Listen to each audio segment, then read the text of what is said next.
はい。皆さん、こんにちは。ジョーです。今日もですね、Web3、ブロックチェーンの界隈で、活躍されている、スペシャリストをお呼びして、いろいろ話をお伺いしていくということをですね、今日はやっていきたいと思います。で、今日はですね、Inception Capital という、ベンチャーキャピタルの、CEO、そして、メンバーのですね、方々に来ていただいております。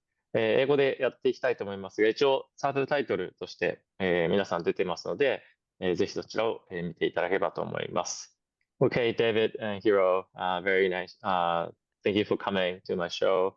Today we, ask you about exceptional capital and also, things around and what's your focus, what do you think about Japan, etc. So thank you so much for your time. Yeah, thanks for having us. Hey everyone, it's David here. So I was previously an entrepreneur, an investor, and also an investment banker. So started off my career at Morgan Stanley, went off to do Web2 social startup in Xiamen, China, where we built out effectively the meetup.com/Eventbrite of the Asian market, where we targeted people of similar interests looking for fun things to do around them. Then went on to Chiming Venture Partners, which is one of the biggest consumer VCs in Asia. We invested in the early rounds of Xiaomi, Bilibili, Ctrip, Musically, which turned into TikTok, and many other social applications throughout. So the past 7 years, my foray into crypto has been leading global strategy and investments at Huobi, which is one of the largest exchanges in Asia, before branching out and starting my own fund called Inception Capital, which I started about 2.5 years ago. Cool. Hiro, can you introduce yourself a little bit, please? Sure. Konnichiwa. I'm Hiro. I'm actually Japanese, but Nisei. So I'm a Japanese American born to immigrant Japanese family. I grew up in the US and studied there at the University of Chicago and Columbia University. I focused on cognitive and behavioral science before getting into crypto. So I actually worked as an academic and wrote a bunch of research papers in that area. But I guess my whole professional career, I've been really into research. So previously, I worked at The Block as a research analyst for about 1.5 years. There, I got really into various Web3 infrastructure topics. And I've continued to pursue those interests, but I've become more interested in applying that on the investment side. So I recently, actually just this week, joined Inception Capital as a research principal to build out the research process here and make it stronger and stronger. So looking forward to a big year ahead. Great. Thank you so much. Before going into too much details, how's the market? Big market picking up. You guys been quite busy, or how's everything going? Yeah, so here at Inception Capital, we're an early stage cross-border venture capital fund, right? So we look to back the best entrepreneurs, no matter sort of where the market stands. So I think for us, we're pretty like market agnostic, right? Regardless of where the market is at, we can always consistently find people that are building at the forefront of blockchain and Web3. Obviously, there's a lot of good news coming up. With sort of the ETF finally being approved, we see a lot of institutional capital pouring in, and also with Bitcoin halving coming in. I think less so that it will really change how the space develops, but it will bring really institutional attention to a space again, which I think in our side leads to more of some of the best builders coming into the space and building. So that we're very excited about. I think it's a very talent-driven industry, right? So, like whenever we find projects to invest in, we also always look for something that we call like founder market fit, right? So before they really have the right product, before they have sort of and tackle the market as a whole, we want to really take a top-down approach. As Hiro joined us, we really want to take the best sort of research-driven approach in that we'll research some of this highly sought after markets and look for the best founders to build in them. So that's sort of our thesis, and we continue to look to double down on that in 2024. Okay, thank you. Also, I heard you guys rebranding yourself, but can you give us a little bit of brief background of Inception Capital?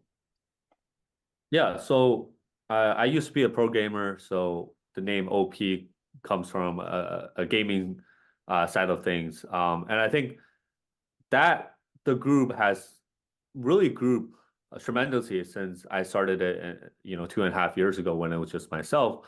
But right now it's a multi-partner, multi sort of jurisdiction and very much of a global team. And also OP as its name, also we get kind of mixed up as the optimism ecosystem fund sometimes. So, trying to obviously stray away from something that we're not, right? So I think one thing that really resonates with us at Inception is that very much we back founders from the earliest stage.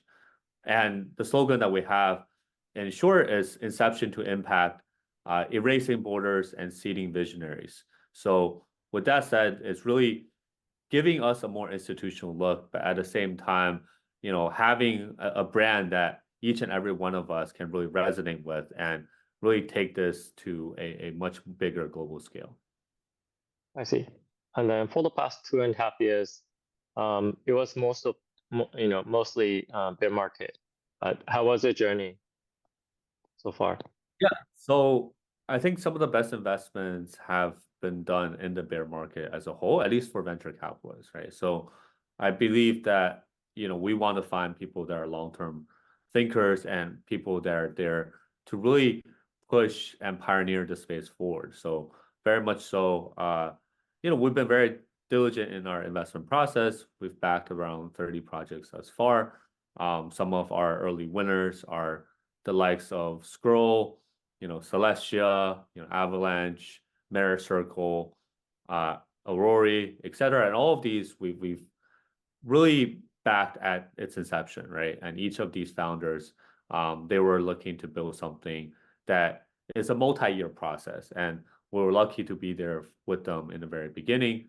But at the same time, we very much see that it's not going to be a constant, bear market, right? We do believe that there is going to be some bull run up coming ahead, and we're very excited, less so about the price really increasing, but more so that there'll be more consumer adoption coming in. And we're very excited about applications in the future and things that can really come in and change people's lives for the better.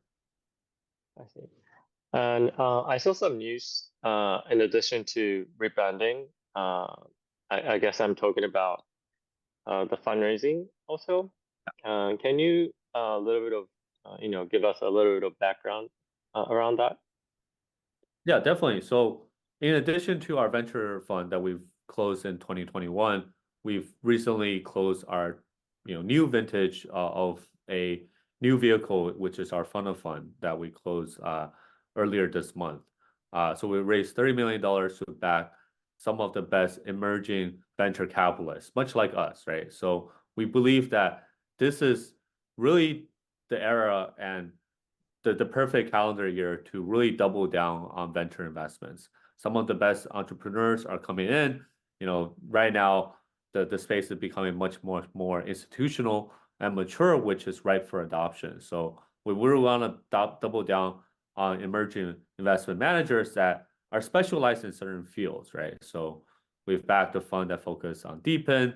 We also backed a fund called Alliance Cell that focuses on very unique value add in terms of mentorship and their acceleration process. We back Orange DAO, which really just allows sort of people to tap into the YC network, which gives you experts from all different sectors and even in traditional enterprises. While raising a fund, have you felt any difference from a like LP temperature perspective from before and now? Yeah, so I really didn't spearhead much of this fund of fund process. So we have a very dedicated team that really ran through sort of capital formation and really fundraising as a whole in 2023, which is relatively a tough market for fundraising. We're very pleased to have raised $30 million, which gives us more than enough capital to support some of these early investment managers who look to raise anywhere from, I guess, $25 to $50 million is the norm. And we will look to, have anywhere from 5 to 10% of their fund, buy some of their equity and ultimately help them, come through sort of the fundraising market out in with some initial capital to at least kick it off. It is not the easiest for everyone to fundraise, but I do believe that if you have a unique advantage and value add, right, when we actually raised our 2021 vintage venture capital fund, I saw that, for myself, there was very much a void within the US markets. Everyone that was of Asian descent kind of fled back to Asia, where it was, relatively more, I guess, COVID friendly or COVID safe, as, US was not in the best state in at least late 2020 when I arrived and early 2021 when I was thinking about raising a fund. So there was very much that void of, there isn't anyone really very well connected in Asia that is based in the US. So I saw this opportunity and then I essentially raised the fund on the back of, really supporting entrepreneurs to be able to better enter the Asia market, that there wasn't anyone they could very effectively talk with in the US market that, of sort of people that have an institutional background at the same time having US presence, but having very much stronger Asia ties. And we look to be essentially that bridge between the East and West. Is the fund sector agnostic or any specific target you tackle? Yeah, so there are actually three things that we look for on the fund vehicle. So either you have a very sector focus, right? So not everyone needs to be able to have a specific interest area that they invest into, but we would like to have them to have a particular focus of one. Either that or you have a very unique value add, right? So I think right now getting into cap table is extremely competitive. For us, I think our value add is very clear, and still in the U.S. market, there hasn't been anyone that really, is based in the U.S. that's able to really allow people to really, I guess, work with the big exchanges where I came. My background came from, or work with some of the biggest market makers, or being able to tap into some of the biggest Asia communities. So I think unique value add is something that we look for as well. And finally, just like geographical expertise, right? So I think backing on the heels of our venture fund, I think we actually, as a venture fund, fit into multiple buckets within sort of what we look for. So very much so because, we are venture investors ourselves. We've been in the game for, multiple years, 7 years and counting for me at least. We look for other venture capitalists that have, a similar drive and also, a similar, I guess, a differentiated approach than some others in the field. Okay, thank you. Can I ask a couple questions, Hiro? Sure. Yeah. You joined the Inception as a researcher. Many funds have researchers, some don't. But what's the really benefit of having a researcher in a venture fund, you think, and what values you think you can add to the companies that you guys invest in? Yeah, I mean, I think a big component would be around due diligence after finding potential investment opportunities. It's really important to understand these projects on their technical side, on the tokenomics side, and so forth. So that's kind of like a more obvious application of research. I think on a higher level too, taking kind of like thesis-driven and also theory-driven approaches to investments requires having quite in-depth research on these topics so that you can kind of identify basically to guide thought in a systematic way to make smart investments. So I think these are two areas, and also as a way to represent the the brand in terms of being a thought leader in the industry, being able to publish innovative and new thoughts for other people to consider. So kind of like a big think component. These are 3 areas I think research is important. Thank you. Since I guess we are at this moment based in Asia, and now Asia is quite a big hub for crypto. So I'm hoping that the region is going to be rising even further and become much more important than this moment. Anyway, thank you so much for your comment. And also going back to David, now mainly you're based in the US, but you have a lot of network connections in Asia. And how do you think difference between the US market and Asia in general? Yeah, so I've actually been in the US and Asia exactly half my time, right? So like 17 years in the US and 17 years in Asia. And it was actually just my birthday last week. So Oh, wow, happy birthday. I'm like trying to perfect this balance between spending time in the US and spending time in Asia where I effectively grew up.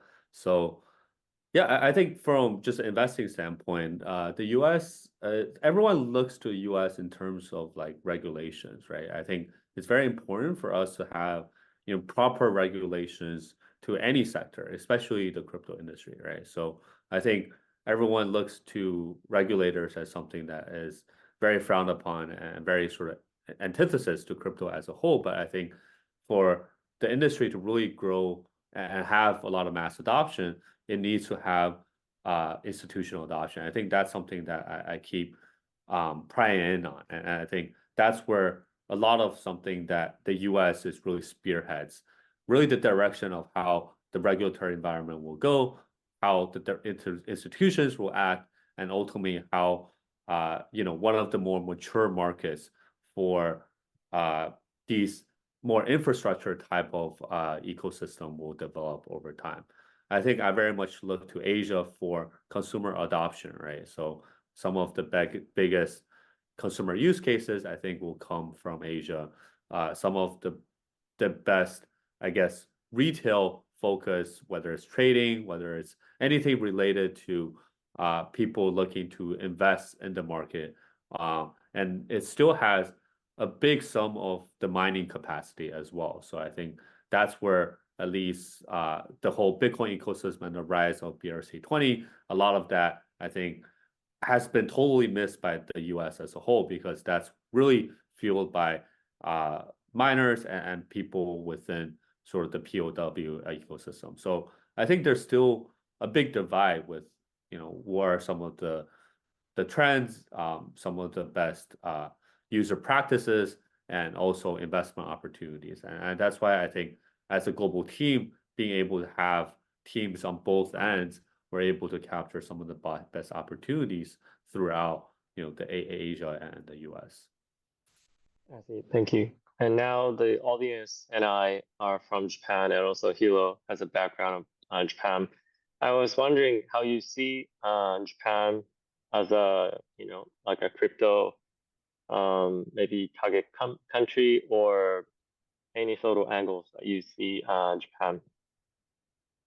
Yeah, so for me, obviously you're the expert here, so we'd love to hear from you. But I think the goal for us is actually to really leverage on our global team, right? So now Hiro has joined. He'll probably help us cover a lot of what's happening in Japan in conjunction with you.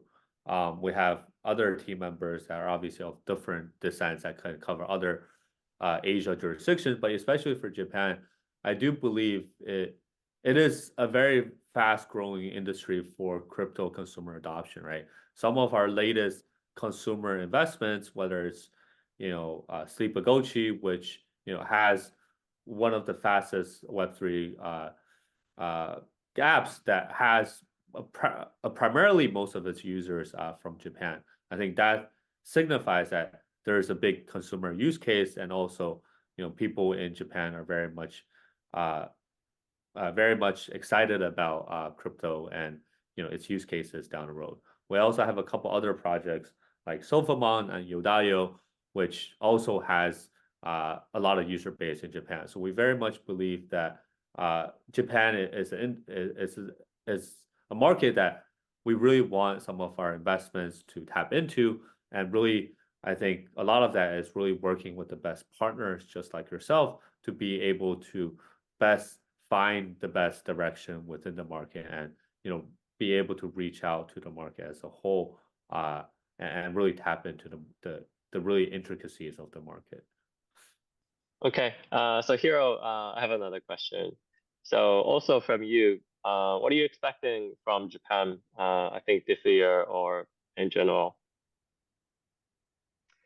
This year and probably also in coming years, I would expect kind of, I expect there's a lot of community building, first of all. Like I think of like one of the first projects that comes to mind when it comes to Japan and blockchain and crypto is A-Star on Polkadot. And their community is really, really strong, really impressive, rallying behind this project. And then kind of more of a general trend, I guess, I see in Asia is like a lot of excitement around GameFi, gaming in general. So yeah, as I mentioned, I think that, Japan has been a leader in gaming since the beginning. And I think that trend will continue. I don't think that the ethos behind Japanese game culture has changed so much at its core. I think that there's still like an amazing focus on user experience, like truly focusing on providing the best gaming experiences. And that game developers in Japan are still doing this. And I think for sustainable GameFi, that's where the focus should be, not on short-term profits. Thank you. And also now people look at like module blockchain. Some people looking at tokenization, real world asset. Some people look at institution coming into crypto. What are the themes that you very get excited about? Yeah, I mean, I'm a pretty big modular maxi. I love to nerd out and learn about modularity, and I don't really see, or rather, I see not a future where chains and ecosystems would stay so siloed. I think that the user experience and operability of bridges and non-mint and lock interoperability networks using messaging protocols and so forth has gotten a lot better over the past couple years. Of course, this is still kind of like a sore spot given how many hacks and exploits and the massive value lost in interoperability last year. But I think that I'm a skeptical optimist toward kind of a modular future where we see seamless interaction between different chains through interoperability protocols. And the actual chains are going to be more and more abstracted away from the user experience. I'm also very excited and bullish on wallet technology, which people don't get so hyped about, but I have fun playing with different wallets. So I think there's a lot of innovation that can happen there to make the overall UX of Web3 much better, and basically abstract away a lot of these more sort of technical inconveniences and nerdy aspects that us early adopters are used to right now. Thank you. Okay, cool.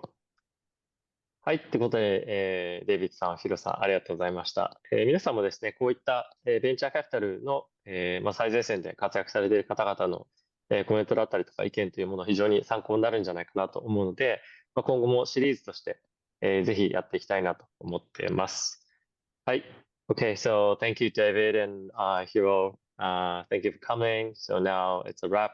Hopefully we can do more of these and, see you in the conferences and very soon. Okay. All right. Cool. Thank you, David. Yeah, thank you.